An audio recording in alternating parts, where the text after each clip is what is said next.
ঈদের শুভেচ্ছা জানিয়ে বাংলাদেশবাসীর উদ্দেশ্যে বার্তা পাঠিয়েছিলেন ভারতের প্রধানমন্ত্রী। পারস্পরিক শ্রদ্ধা, সমঝোতার ভরসা, দ্বিপাক্ষিক সম্পর্কের সুর নরম ইউনূসের, মোদীকে জবাবি চিঠি। বাংলাদেশবাসীকে ঈদের শুভেচ্ছা জানিয়ে বার্তা পাঠিয়েছিলেন ভারতের প্রধানমন্ত্রী নরেন্দ্র মোদী। ঈদের শুভেচ্ছা ঘিরে ভারত বাংলাদেশের সম্পর্ক নিয়ে নরম সুর প্রধান উপদেষ্টার। দু দেশের মধ্যে পারস্পরিক শ্রদ্ধা, সমঝোতার ভরসা রাখলেন মোহাম্মদ ইউনূস।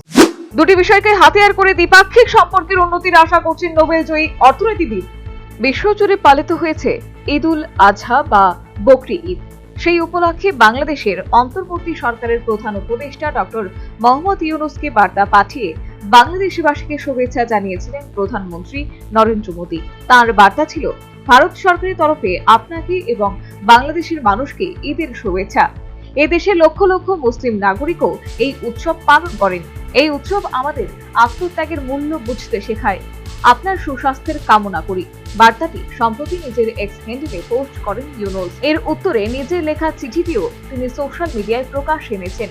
জবাবের চিঠিতে ইউনূসের বক্তব্য, ঈদ উপলক্ষে আপনার এই বার্তাতেই স্পষ্ট, আমাদের দুদেশের পারস্পরিক মূল্যবোধ অটুট। আপনাকে এবং আপনার মাধ্যমে ভারতের সকল জনগণকে আমি ঈদের শুভেচ্ছা জানাতে চাই। ঈদ আত্মত্যাগের চেতনায় বিভিন্ন সম্প্রদায়ের মধ্যে পারস্পরিক সম্প্রীতি, নৈকট্য তৈরি করে। আমি নিশ্চিত আমাদের পারিপার্শ্বিক শ্রদ্ধা এবং সমঝোতা দুই দেশকে আরো এগিয়ে নিয়ে যাবে, দ্বিপাক্ষিক সম্পর্ক উন্নতিতে দিশা দেখাবে। উল্লেখ্য, হাসিনা পরবর্তী বাংলাদেশের সংখ্যালঘুদের নিরাপত্তা বড়সড় প্রশ্নের মুখে।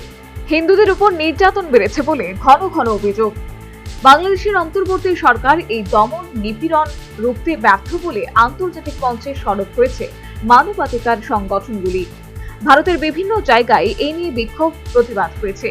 এই মুহূর্তে সে দেশের প্রাক্তন প্রধানমন্ত্রী শেখ হাসিনা দিল্লির রাজনৈতিক আশ্রয়ে। তাকে প্রত্যর্পণের জন্য মোদী সরকারের উপর চাপ বাড়িয়েছে ইউনূস সরকার। নয়াদিল্লিও পাল্টা ওপার বাংলার হিন্দু নির্যাতন নিয়ে সরব। এই পরিস্থিতিতে ভারত বাংলাদেশ সম্পর্ক মোটেই মসৃণ নেই। সম্প্রতি ঈদ উপলক্ষে মোদীর বার্তা ও ইউনূসের পাল্টা চিঠি সেই মসৃণতা ফেরাতে পারবে কি? এটাই এখন লাখ টাকার প্রশ্ন। Bureau report, news vanguard.